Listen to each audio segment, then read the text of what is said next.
everyone else. Yeah. All right, here we go. Okay. All righty.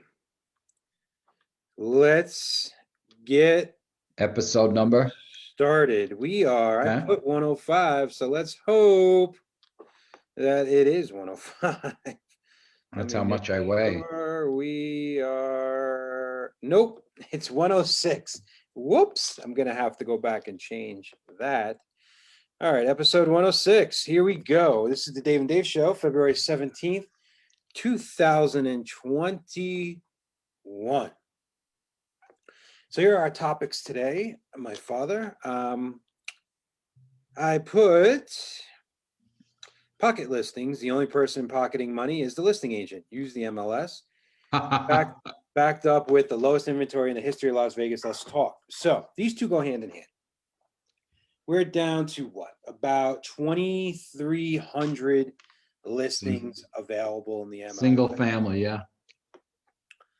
Not including coming soons, whatnot. As always, people in the comments, please comment. So no inventory, right? So let's talk about this. Normally, you're looking at a 4 to 6 month inventory is considered a normal market. I don't necessarily agree with that. I would say 3 or 4 months has become a normal inventory. That being said, we're probably down to 15 days. Probably close around 43 to 4,600 houses this month, as the entire Las Vegas Realtors, and we got about 2,300 houses available. That's about 15-day supply. Insanity. One of the lowest, if not the lowest, inventory history of Las Vegas. And the builders that used to take up a lot of our slack are running into wood problems and stuff like that. So always talk about the 4 Ls: law, land, lumber, legislation, right? So which there's issues with all 4. So we're never going to see the 36,000 new homes sold like they were back in 2003, 4, 5, 6. We're going to see more like 18,000 new homes, which is about 1,500 homes a month, which is not filling the gap. It's not filling the demand. The supply is not filling the demand. Simple economics. We can talk about the multiple reasons why people are coming to Las Vegas. But this is not just a Las Vegas thing. This is a nationwide thing. Those of you who are considering Texas over Las Vegas, listen, I love Texas. I'm a Dallas Cowboys fan. My mom's lived there for 33 years. I know Texas. I've lived there for 4 months of my life. Maybe not a good decision this month. Maybe not a good decision. Not to mention, they have 2 to 3% property taxes, which we only have 1%, less than 1%. So here we are. Everything is getting, not everything, but I would say a good 70% of the market is turning over every 30 days, right? Because what I mean by that is there's still, for you realtors who are watching, I'm going to give you the stat of the day. There's over 600, last time I checked, 658 homes out of those 2,300 and change that have been on the market 90 days plus. So the freebie that Urban Nest, Dave Tina, the senior, Dave Tina, the youthful one, the freebie we're giving you today is maybe you want to search 90 days plus on the market and buy the one that isn't the prettiest or maybe needs a little TLC and doesn't have 10 offers on it. That's our freebie for today. That's an Urban Nest special that we give to our own agents. You like that, Pops? A little Urban Nest special? Yeah. Mm-hmm. Are you going to stop reading your phone and talk to us, or what are you going to do? I'm just answering Georgia something that just happened. Yeah, well, why not just do it right now? Yeah. Why not just do it right now? She has a. All so right. Listen, folks, she has someone in the office and I know the answer, so I'm taking care of it. Okay, so what happens in a market like this? What happens is listings become gold. He who controls the listings controls the markets. Okay. Whereas in the past, everyone felt this way. As we've gotten evolved and Zillow leads and Realtor.com leads, it's become a very buyer agent centric real estate market. Well, you got to look past that now. Now you need to get listings. So there's your second Urban Nest special of the day. That being said, what is happening? Agents are pocketing listings. What is a pocket? What's an off MLS listing? You see this all the time. And unfortunately, every single time somebody posts on their Instagram story or on their Facebook story, coming soon, not off MLS, not listed yet, they don't realize they're breaking an NAR, National Association of Realtors rule. And you want to talk about this so much. And I'm going to talk about it a little bit. I was on NAR board when this rule went down. So you have a buyer and your buyer looks at 123 Apple, it has a sign on for sale. And you go on to the sign and you call up and it's not on multiple listing. Now the buyer says, I want to buy this house and I'm so sorry, but on a multiple listing, so I'm going to leave you. Well, in fair and equitable trade, is that really fair to the agent? I'm going to give you all sides. So if you are a member of your local MLS, you must list the house with MLS if you're going to advertise it, being on Facebook, a sign, or whatever else.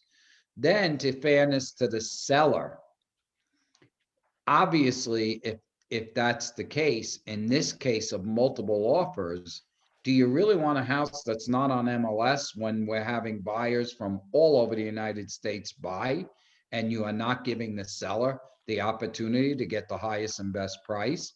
I would say not. So that's why they brought it up. Real quick. Go ahead.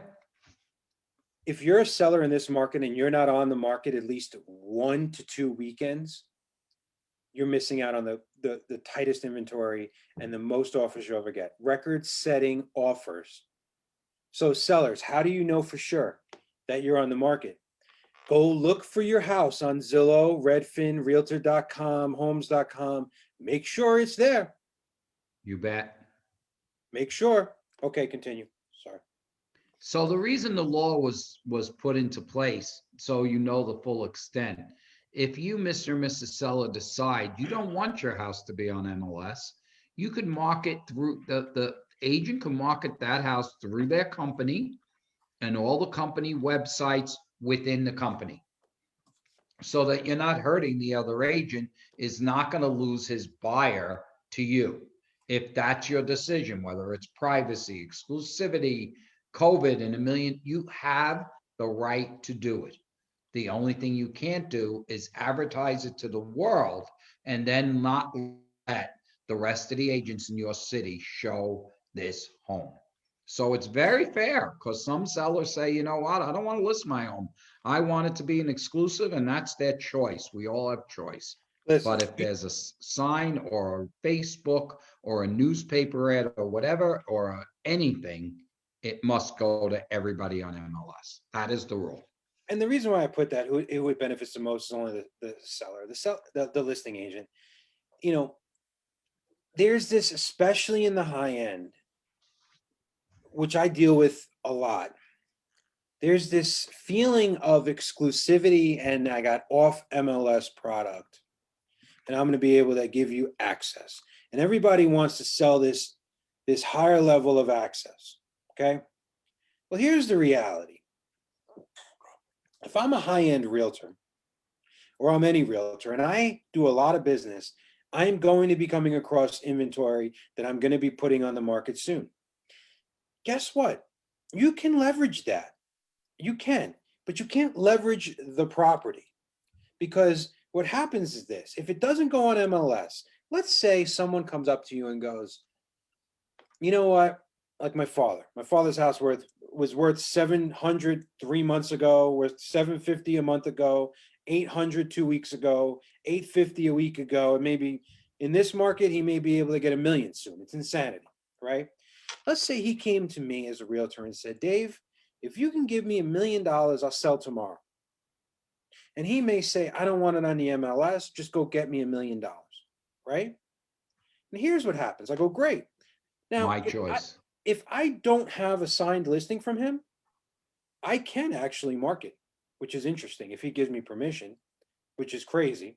But I don't, why would I want to market something that I don't even have control of the listing? He can at any time say, screw you and pay somebody else. That's beside the point. But this happens in the high end. But let's say I bring him the $1 million person, right? And by then, let's say his house is worth 1.1. He sells for $1 million. He's happy. We're in escrow. And then his neighbors start chirping in his ear. What'd you get, Dave? Or he starts having a conversation because he's a little yenta. He likes to talk to everybody. And they say, oh, I wish I would have known. My friend wants to live on this street. He would have given you 1.1. All of a sudden, he, who came up with the number himself, left $100,000 on the table. And I'm mad at you. He's mad at me, which it's not my fault because I got him exactly what he wanted. But I'm That's still why mad net at you. listings. I'm still mad at you. You're still mad at me. Even when you put it on the market and you get 8 offers and you take one, if the market is changing rapidly, all of a sudden you want to get out of the deal because you think you left money on the table. That's why it's so important to get a lot of action, a lot of activity. And the MLS is the best vehicle ever invented.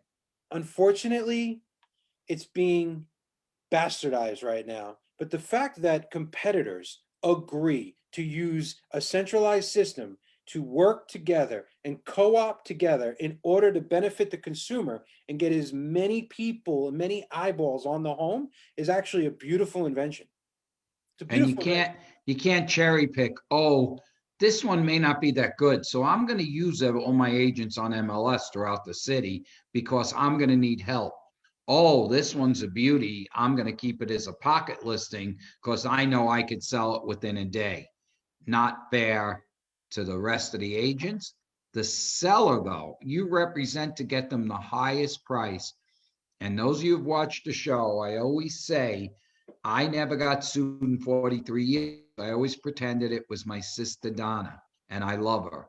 Would I tell my sister Donna to go on MLS today? Oh my God, yes. Then there's another assumption on the high end where they go, oh, only a small cult of people. Well, Angie, Dave's wife, had this listing for like 3 million and change.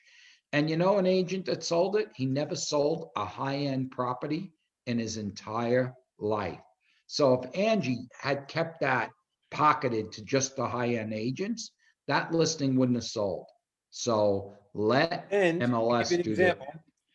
that. Give you an example. There was a buyer that she brought, but it was about I don't know, $150,000 less than this other buyer who just stumbled upon. So the MLS made the sellers 150,000 more. There's been studies through the National Association of Realtors that even super famous people that for understandable reasons don't want people gallivanting through their homes, right? And they want to go off MLS. Once they put it on the MLS, they sold it for more. Even the super famous and super rich. Yeah. It's just, listen, I get it. There are situations where you can create a ton of excitement and say, hey, when you're at the art studio, right? And you're having the art gala and you go, I have the super special stuff downstairs. You're going to be able to look at this first before anybody else. And then some billionaire overpays.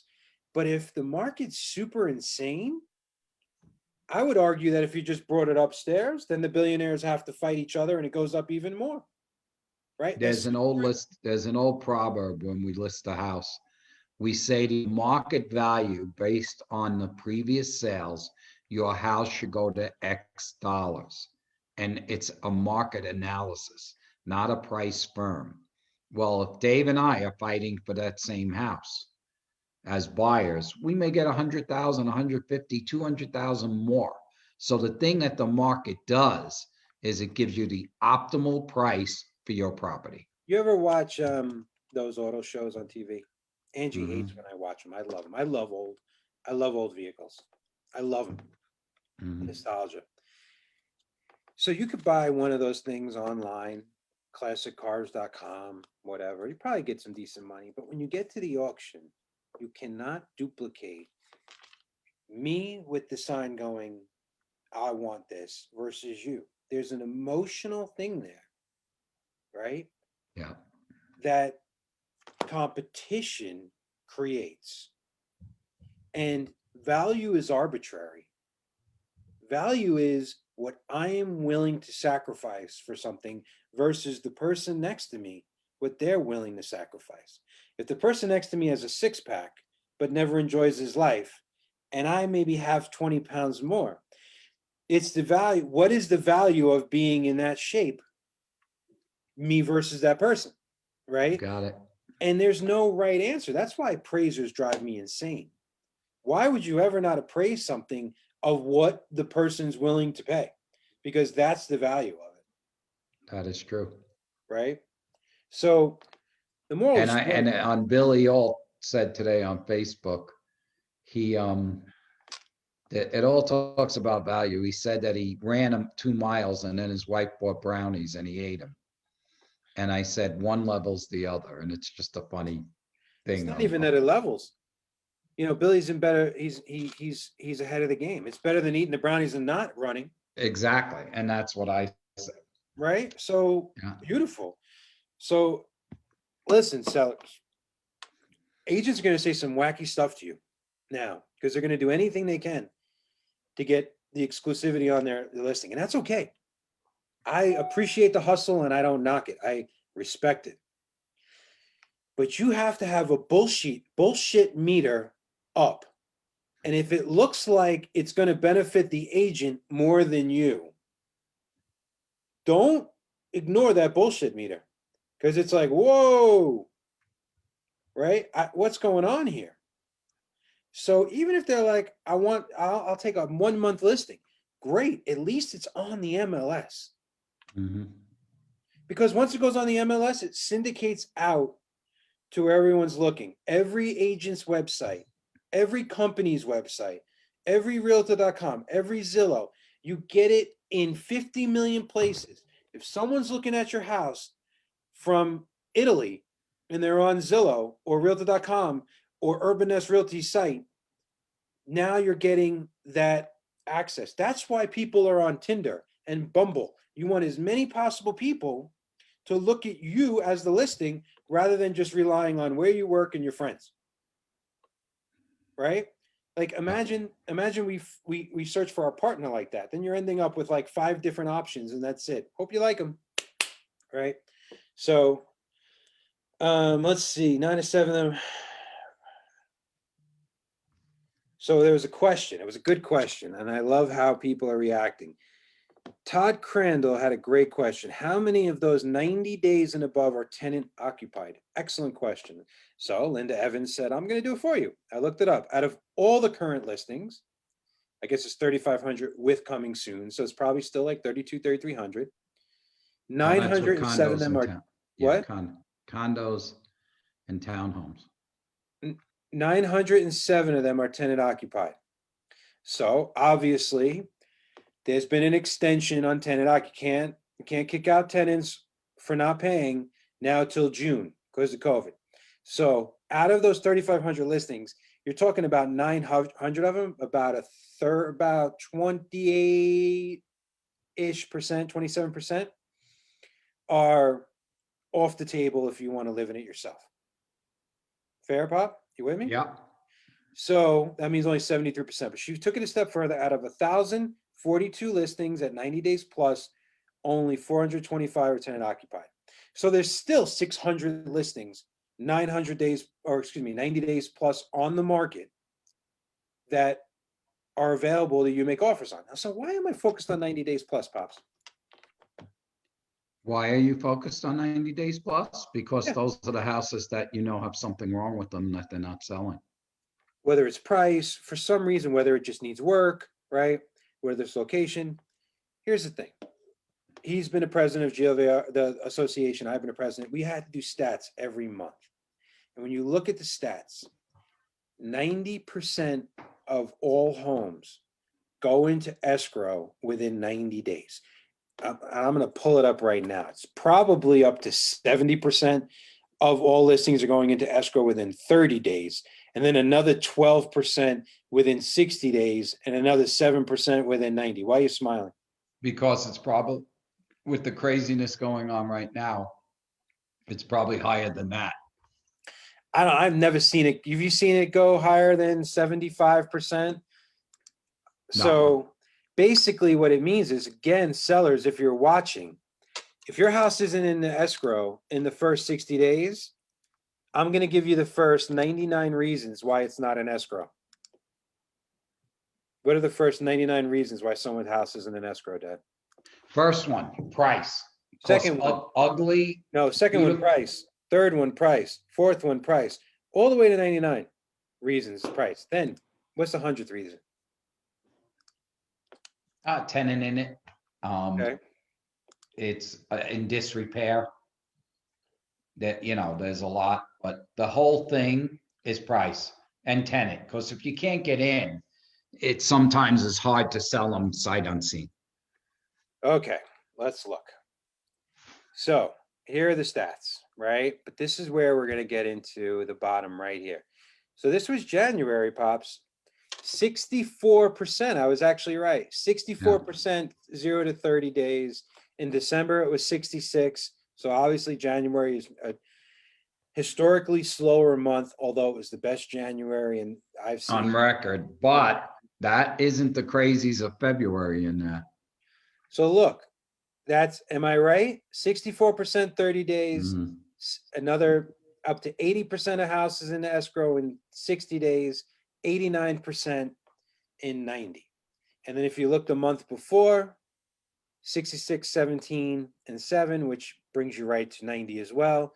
Even in January of 2020, the numbers were skewed, but it was still 90%. So gives you an idea of where we're at. Now, median price of units sold, you see this right here, $345,000, right? You look at the first one, current value. What do you think the growth, well, a couple of numbers to look at. The growth from January 2020 to January 2021, 13% if you bought a house on average you made. Right? 1 year, 13%. I didn't get that on the bank. No, you probably got that in Bitcoin though. But I'll take the physical owning of the home. That's actually an asset that pays me every month. Growth from 2020, December, it was flat. Let me get out of this. What do you think it's going to say when we look back at February? What do you think the median price is going to be? I'm going to say 351. Wow, that's quite a jump. These bids that are going on, and the overbid of it has to reflect the median price. You think that's, I think it's 2% in 1 month, almost 2%. I do believe yes, because they're closing this month. Yes, I do believe in March, we're going to see an extraordinary jump. Yeah, I can see that. I'm going to go with I'll take the over on 350. I'll take the over for sure. Now, here's what's insane, even more insane. Prior to last year, the highest median price on record was in the 315 range in 2008, I believe, or 7 or 6, right? Ever. Then we went all the way down to 118. That's my year as president. Thank you. Now we're on track to triple the bottom. And Dave, people like and bought investors. I know investors that bought, and I won't give a name, in Tricia, which is a guard gated community, and they bought the house for 175, 180. Hey, shout out to Ernie Allegre, the last man standing at Toll Brothers. When everyone left, Ernie was still selling Tricia. Right. And now their houses are worth like 600,000. So they did it right. They had the nerve to buy in a depressed market. When we hit 354 median price, we will effectively tripled the bottom. Tripled. I like it. which is, hey, George McCabe, if you're watching, there is your take when 354 hits. We have tripled the bottom. But the bigger picture here is, if you play the long game in real estate, man, you win. You So win. true. I mean, you could take a house you bought in 05 for $405,000. If you bought it with enough money down and you kept it and you rented it out, people were still renting homes. So you're cash flowing 2005, 6, 7, 8, 9, 10, 11, 12 during the bad time. You saw your equity probably drop to 220, 250, right? And you're like, man, I was worth 150, I was worth $200,000 more equity. But who cares? You're making that mailbox money every single month. Now, 2013, you're like, oh, it's coming back. 2014 is coming back. 2015 is coming back. Maybe by 16, you're now back to where you were. But you're still holding. You're still cash flowing. 17, 18, 19, 20, 21. Now that house is worth $500,000. Now you've made money for 15 years, every single month. And your equity and your appreciation is, and you've paid off the mortgage for 15 years. So you're paying off the mortgage, you're writing that off, and you're taking an income every month. And now you have even more appreciation and equity. I know everybody wants to get rich tomorrow, but if you play the 15, 20-year game, you're indestructible. It's a beautiful thing. Talk to me. I wish I had bought in 11, 12, 13 a ton of houses other than the ones I did hold on to that has increased very well over that time. All right. So I was watching this TV show the other day, and my mind is always going 100 miles an hour. And the woman looks over at the man and says, the one thing you can't do is nothing. And I was like, what a freaking powerful comment. And I was like, because I'm always filtering things I see and hear and listen to, right? And I know people can get paralyzed and they can come up with, there's the people who are like, can point out every possible obstacle in the way. And then there's the people who could find a way, right? And, you know, I'm not going to call this guy out, even though he pisses me off. He's smarter than this. He's an intelligent guy. But he's taking a shot at this rule of having to put houses on the market because he wants to be able to market homes before they go on the market. And he wants to be able to collect as many buyers as possible pre-listing. The key is you can still do that. You just have to do it within 24 hours. The whole point of being a realtor is to have a fiduciary. Fiduciary means you have a commitment to take care of your clientele, to put them first. There's skin in the game.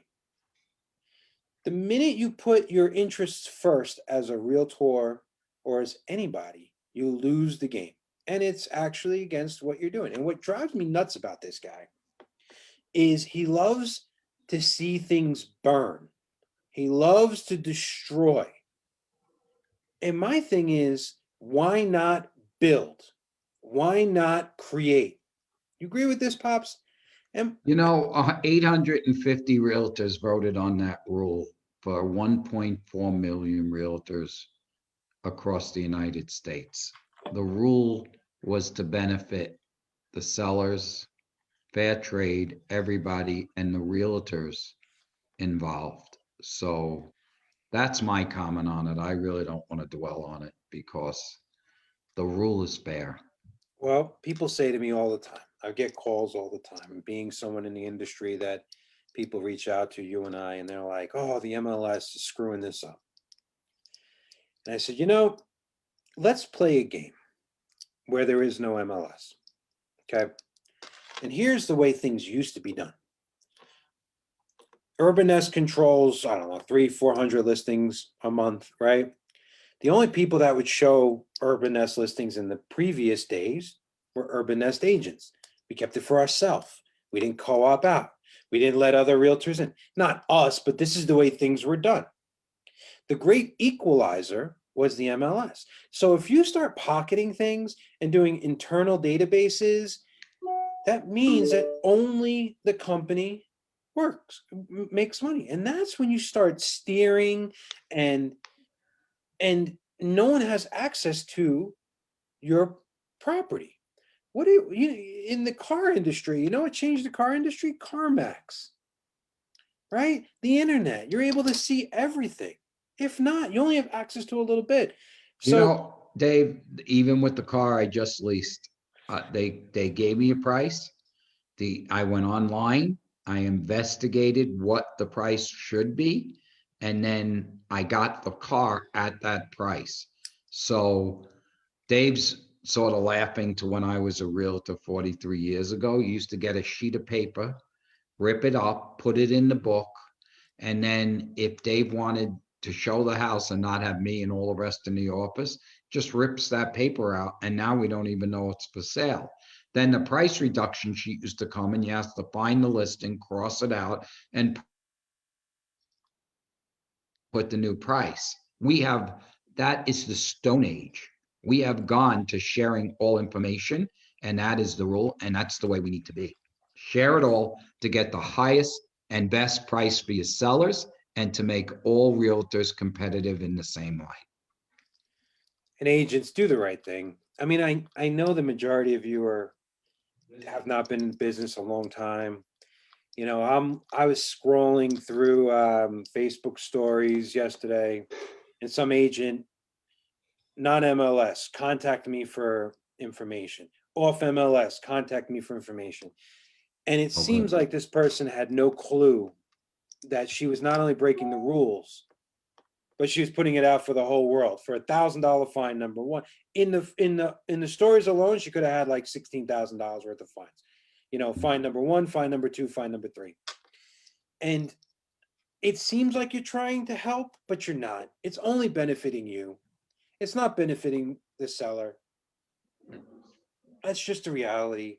A Now, friend if of it's on a site that's only your company and you say I'm getting something, there's no violation. and It's out to the public. That's where NAR is trying to protect you.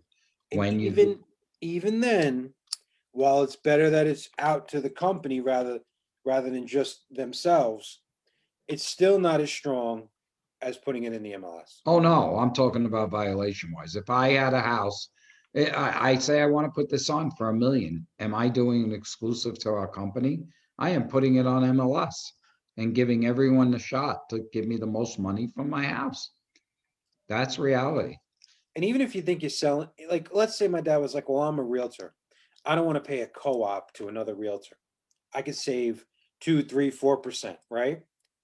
Well, if he does that, here's how stepping over a dollar to pick up a dime, that let's say he wants to save 20 or $30,000 on his listing. The potential is he's losing 50 or 60,000 because he wanted to save that money and play games with it.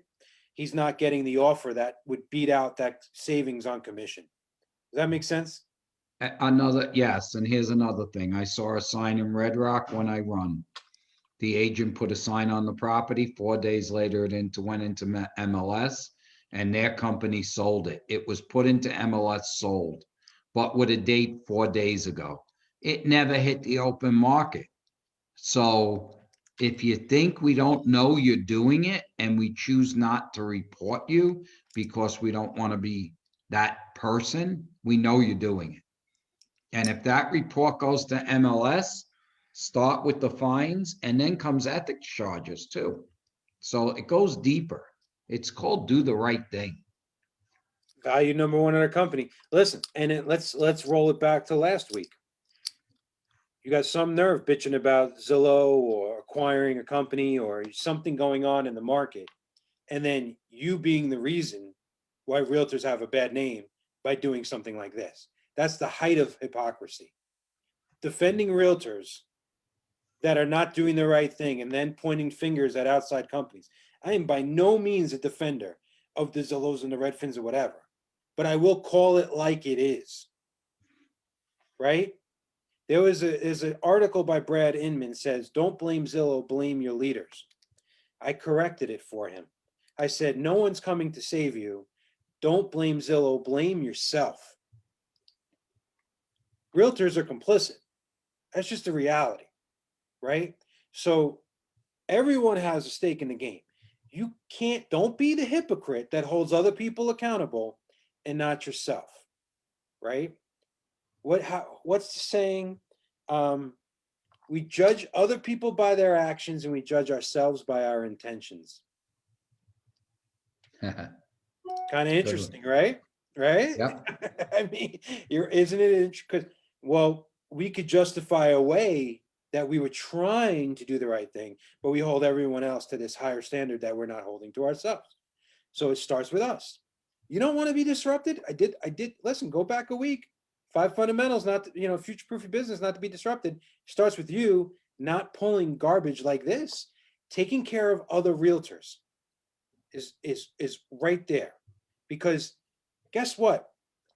They're going to take a look at your offer. They're going to open the house. They're going to take your offer seriously if they respect you as a realtor. If you're a realtor that plays games and screws people over, and you want me to help you out, I mean, I have people reaching out to me all the time. Hey, Dave, I'm making an offer with so-and-so of your company. Can you put in a good word for me? Of course I could put in a good word for you and say that you're a great realtor. But if you're not a great realtor, I'm not saying a freaking word. If anything, I'll call my realtor and be like, be careful on this one. Right? So I agree.